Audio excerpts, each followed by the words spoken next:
Magiging maulan pa rin kaya ngayong araw? Alamin po natin yan mula sa ating resident meteorologist na si Ginoong Nathaniel Cruz. Mang Tani!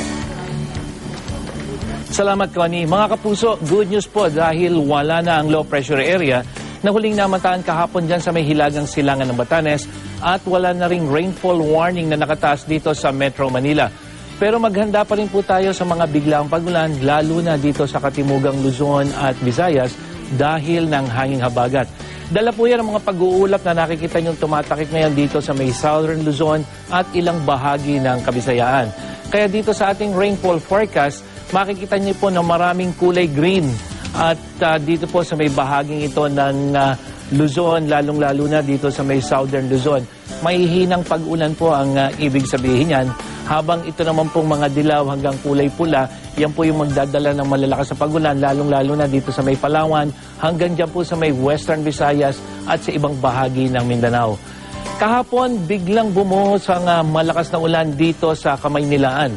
Dahil po yan sa tinatawag na monsoon trough na pinalakas ng nagdaang bagyong Karen na nagdulot naman nagdulot po ito ng mga pagbaha sa ilang lugar. Bukod sa malakas na ulan, sinabayan pa ito ng matatalim na kidlat hanggang madaling araw. At yung pong mga matatalim na kidlat na yon ay dala-dala po yon ng malakas na hanging habagat na nakapalo po doon sa monsoon trough.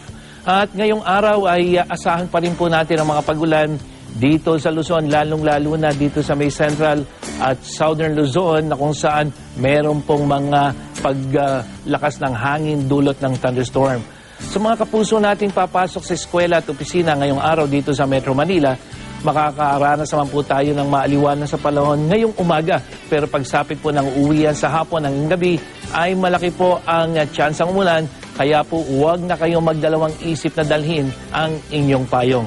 Tulad ng nasabi natin kanina, asahan din po ang madalas sa pagulan dito sa Visayas, lalong-lalo na po dito sa may western section. Samantalang mag-i-enjoy naman yung mga kababayan natin sa malaking bahagi ng Mindanao dahil po sa magandang panahon ngayong araw na ito. Pero may mga pagulan pa rin po dito sa Cagayan de Oro at Zamboanga, dulot po yan ng thunderstorm. At para sa iba pang karagdagang impormasyon tungkol sa lagay ng panahon, pumunta lang sa GMA News Weather page o sa Facebook page ng GMA Weather. Ako po si Nathaniel Cruz para sa I Am Ready, serbisyong totoo ng GMA News.